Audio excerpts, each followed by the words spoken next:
పౌలు రోమీయులకు రాసిన పత్రిక. మొదటి వీడియోలో మనం చూస్తే పౌలు ఎవరో, అతడు ఈ ఉత్తరాన్ని ఎందుకు రాశాడో, 1-4 అధ్యాయాల్లో సమస్త మానవాళి నిరీక్షణ లేని నిరాశలో చిక్కుకుపోయి ఉన్నారు అనే ప్రధాన అంశాన్ని ఎక్కడ్నుండి తీసుకున్నాడో చూశాం. ఈ విమోచన ధర్మశాస్త్ర విధులను, నియమాలను పాటించడానికి ప్రయత్నించే ప్రజలకు లభించదు. అందుకే యేసు తన మరణం, పునరుద్ధానం ద్వారా ఈ లోకాన్ని రక్షించి విశ్వాసంపై ఆధారపడిన అబ్రహాముకు చెందిన ఒక బహుళజాతి కుటుంబాన్ని తన ప్రజలుగా ఏర్పాటు చేయడానికి దేవుని నీతి కదిలించబడింది. రోమీయులకు ఈ ఉత్తరం మిగిలిన భాగంలో పౌలు ఈ అంశాలను మరింత అభివృద్ధి చెందించబోతున్నాడు. విశ్వాసం ద్వారా నీతిమంతులుగా తీర్చబడడం గురించి పౌలు అభిప్రాయాలు గుర్తున్నాయి కదూ. మనుషులు యేసు పొందిన మరణం, ఆయన పునరుద్ధానం తమ కోసమే జరిగాయి అని నమ్మినప్పుడు ఆ నమ్మకం వారికి ఒక కొత్త స్థాయిని అనుగ్రహిస్తుంది. వారు దేవునితో సమాధాన స్థితిలో ఉన్నారన్నమాట. వారు అబ్రహాము నిబంధన ప్రజలు అనే ఒక కొత్త కుటుంబంలో ప్రవేశించారు. ఈ రూపాంతర జీవితం అనే ఒక నిరీక్షణతో కూడిన భవిష్యత్తు వారికి లభించింది. ఇప్పుడు ఆ వాస్తవం ఏ విధంగా మన ఉనికిలోని ప్రతి రంగాన్ని రూపుదిద్దించబోతుందో పౌలు మనకి వివరించబోతున్నాడు. ఎందుకంటే ఈ కుటుంబంలో ఉండడం అంటే యేసు ద్వారా, పరిశుద్ధాత్మ ద్వారా దేవుడు సృష్టించబోయే ఒక కొత్త మానవాళిలో భాగమైనట్టే. పౌలు బైబిల్లో మొట్టమొదటి మానవుడైన ఆదాము దగ్గరకు మనల్ని తీసుకెళ్ళాడు. ఆదాము అనే పేరుకు మనిషి అని అర్థం. అతని తరువాత వచ్చిన మానవాళంతా ఎన్నుకున్నట్టే ఆదాము కూడా పాపాన్ని, స్వార్థాన్ని ఎన్నుకున్నాడు.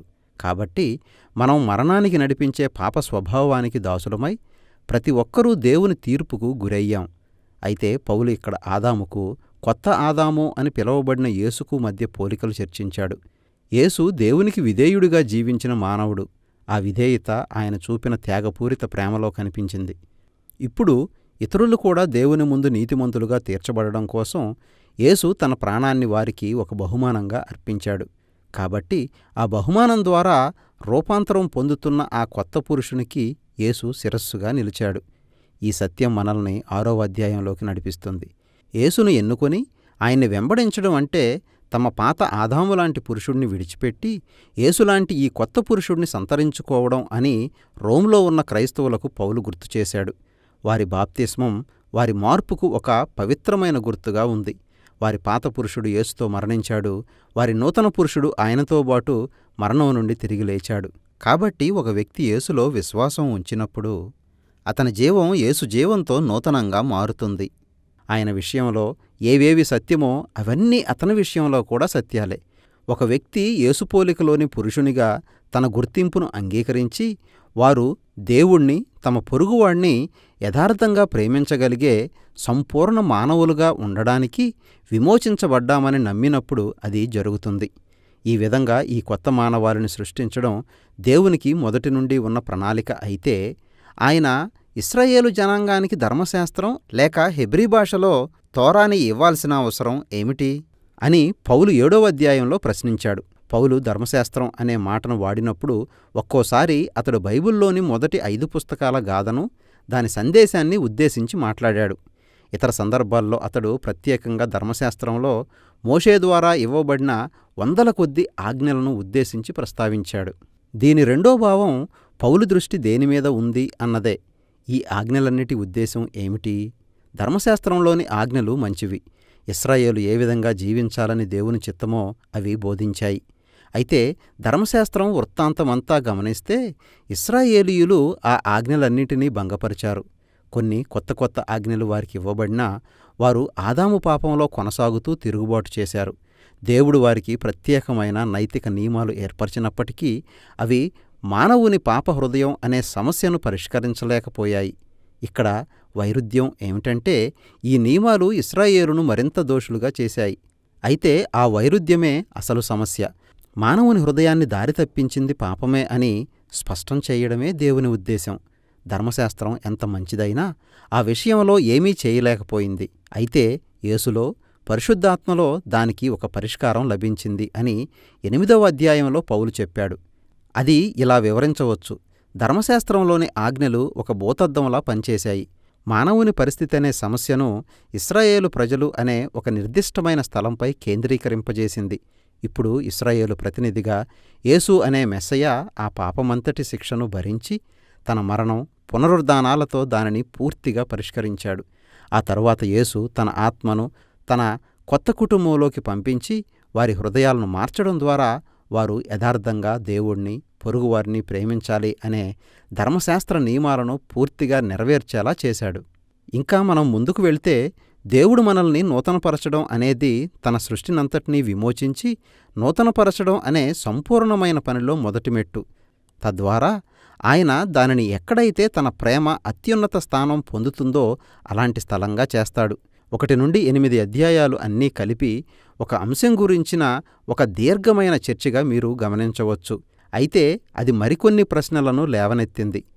ఇదంతా దేవుని ఉద్దేశం అయినప్పుడు యేసును తమ మెస్సయ్యగా అంగీకరించని సాటి ఇశ్రాయేలీయుల పరిస్థితేంటి? ఈ గాథ వారి పట్ల దేవుని వాగ్దానాలను ఏ విధంగా నెరవేరుస్తుంది? యేసు తమ మెస్సయ్య అని నమ్మని తన సాటి ఇశ్రాయేలీయుల విషయంలో తన వేదనను వ్యక్తపరుస్తూ పౌలు 9వ అధ్యాయాన్ని ప్రారంభించాడు. అది పాత నిబంధన నుండి ఇశ్రాయేలు చరిత్రను సమీక్షించేలా అతన్ని నడిపించింది. కేవలం ఇశ్రాయేలు జాతికి చెంది భౌతికంగా అబ్రహాము సంతానానికి చెంది ఉన్నంత మాత్రాన అది ఒక వ్యక్తిని దానికదే ఎన్నటికీ నిబంధనా కుటుంబంలో నిజమైన సభ్యుడిగా చేయలేదు. తన వాగ్దాన నెరవేర్పును ముందుకు కొనసాగించడానికి దేవుడు ఎప్పుడూ అబ్రహాము సంతానం నుండి కొన్ని కుటుంబాలను ఎన్నుకుంటూ వచ్చాడని పౌలు వివరించాడు. ఆ వాగ్దాన శ్రేణి ఇప్పుడు ఎవరైతే యేసును వెంబడిస్తూ ఉన్నారో వారి ద్వారా కొనసాగించబడింది. చాలా కాలం నుండి అబ్రహాము కుటుంబానికి చెందినా చెందకపోయినా ప్రజలు దేవుని చిత్తాన్ని తిరస్కరిస్తూ వచ్చారని అతను గుర్తుచేస్తున్నాడు. ఇశ్రాయేలీయులు బంగారు దూడను పూజించిన సంగతి, ఫరో తన హృదయాన్ని కఠినపరుచుకున్న సంగతిని మనకు గుర్తుచేశాడు. దేవుడు ఏ విధంగా పరిస్థితులను, సంఘటనలను పర్యవేక్షిస్తూ ప్రజలు తనను తిరస్కరించిన చరిత్రను కూడా తన విమోచన ప్రణాళికను నెరవేర్చుకోవడానికి వాడుకున్నాడో వివరించాడు.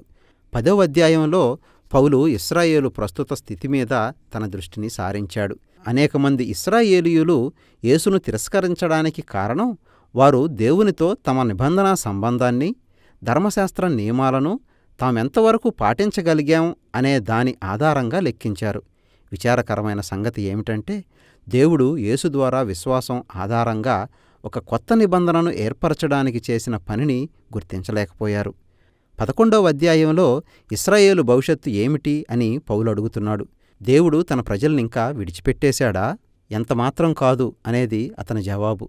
తనతోబాటు తనలాంటి ఎంతోమంది యేసును మెస్సయ్యగా అంగీకరించిన వారున్నారు. అయితే అంగీకరించని వారు కూడా ఇంకా చాలామంది ఉన్నారు. కానీ వారి తిరస్కారాన్ని దేవుడు తన ఉద్దేశాల నెరవేర్పుకు ఉపయోగించుకుంటున్నాడు. ఎందుకంటే సువార్త అన్యరాజులకు, లోకమంతటికీ మరింత వేగంగా సుదూర ప్రాంతాలకు వ్యాపించి తద్వారా అబ్రహాము కుటుంబం మరింత విస్తరించి బహుళజాతి కుటుంబంగా ఎదగడానికి దోహదం చేసింది. దేవుని నిబంధనా కుటుంబాన్ని పౌలు ఒక పెద్ద ఒలీవ చెట్టుతో పోల్చాడు. చెప్పాలంటే యేసును తిరస్కరించినవారు ఆ చెట్టు నుండి వేరు చేయబడ్డారు. ఇకపోతే ఈ అన్యజనులు ఆ కొత్త నిబంధనా కుటుంబం అనే చెట్టుకు అంటుకట్టిన బయటి కొమ్మలు. ఏమైనప్పటికీ ఒకనాడు యేసును ఆయన స్వంత ప్రజలు అంగీకరిస్తారని పౌలు చెబుతున్నాడు. అది ఎలా జరుగుతుందని మాత్రం వివరించలేదు. పౌలు కేవలం దేవుని స్వభావంపైన, ఆయన తన నిబంధనా ప్రజలను ఎన్నటికీ విడిచిపెట్టనని చేసిన వాగ్దానంపైన నమ్మకం పెట్టుకున్నాడు. ఇది మనల్ని ఈ గ్రంథంలోని చివరి భాగం అయిన 12 నుండి 16 అధ్యాయాల్లోకి నడిపిస్తుంది. ఇంతవరకు మనం చూసిన ప్రస్తుతమైన చిత్రాన్ని గుర్తుచేసుకోండి. యేసులో తమ విశ్వాసం వలన యూదులు, అన్యులు కూడా ఇప్పుడు ఏకంగా అబ్రహాము కుటుంబంలో, అంటే దేవుని ఆత్మచేత రూపాంతరం చెందుతూ ఉన్న ఆ కొత్త మానవాళిలో చేరారు. ఇదే తన ప్రాచీన వాగ్దానాలను దేవుడు నెరవేరుస్తున్న విధానం. అదొక్కటే యూదు క్రైస్తవులు, అన్య క్రైస్తవులు క్రీస్తు సంఘంగా ఏకం కావడానికి సమంజసమైన స్పందన.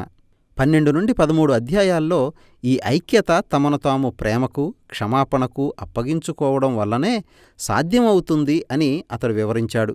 ప్రతి ఒక్కరూ తమకున్న విభిన్నమైన సామర్థ్యాలను సంఘంలోని ప్రతి ఒక్కరికి సేవ చేయడానికి ఉపయోగించడంలో ఆ ప్రేమ కనిపిస్తుంది. అందులోనే దీనత్వం, క్షమాపణలు కూడా ఇమిడి ఉన్నాయి. ఈ విధంగా వేరువేరు జాతుల గుంపులు, సంస్కృతులు యేసులో ఏకమైనప్పుడు కలహాలు రావడం కూడా సహజం. తీవ్రమైన కృషితో కూడిన క్షమాపణతో, సమాధాన పరిచర్యతో వాటిని అధిగమించగలుగుతాం. ఈ విధంగా వారు క్రైస్తవ్యంలోని గొప్ప లక్షణాలు ప్రేమ ద్వారా దేవుణ్ణి ప్రేమించమని, నిన్నువలే నీ పొరుగువాణ్ణి ప్రేమించమని ధర్మశాస్త్రంలో చెప్పిన అత్యంత గొప్ప ఆజ్ఞను నెరవేర్చగలుగుతారు. 14-15 అధ్యాయాల్లో పౌలు రోమా సంఘంలో జాతి సంబంధమైన విభజనలను సృష్టించిన కొన్ని అంశాలపై తన దృష్టి నిలిపాడు. అవి యూదుల ఆహార నియమాలు, సబ్బాతు గురించిన వివాదాలు. ఈ ఆచారాలు ఒక వ్యక్తిని యేసు కుటుంబంలోని వాడా కాదా అని నిర్వచించేవి కావు అని పౌలు చెప్పాడు. ప్రజల్లో ఇలాంటివి సాంస్కృతికంగా ప్రాముఖ్యమే అయినా తప్పనిసరి కాని అంశాలపై విభేదించినప్పుడు వారు ఎదుటివారి విభిన్నమైన ఆలోచనలను ఎలా గౌరవించాలో నేర్చుకోవాలి. ఆ విషయంలో ప్రేమ వారిలోని విభేదాలను మాన్పి యేసు కుటుంబాన్ని ఏకం చేస్తుంది. ఈ గ్రంథం ముగింపులో పౌలు మొదటిగా కేంక్రియా సంఘంలో ప్రాముఖ్యమైన నాయకురాలు ఫీబేను ప్రశంసించాడు. ఈ ఉత్తరాన్ని వ్యక్తిగతంగా తీసుకువెళ్ళి మొదటిసారి రోమా సంఘాల్లో పైకి పెద్దగా చదివిన ఆధిక్యత ఈమెకే దక్కింది. చాలా కాలం నుండి తాను చూడలేకపోయిన విశ్వాసులందరికీ అతడు శుభాకాంక్షలు తెలిపాడు. ఇదే ఈ గ్రంథం ముగింపు. అక్కడక్కడా ఉన్న కొన్ని వాక్యాలను వెదకి చూపిన మాటల వివరణ చూసిన మీకు ఈ ఉత్తరం ఎంత భావగర్భితంగా ఉందో అర్థమైందని భావిస్తున్నాం. రోమాపత్రిక నుండి మనం నేర్చుకునేది ఇదే.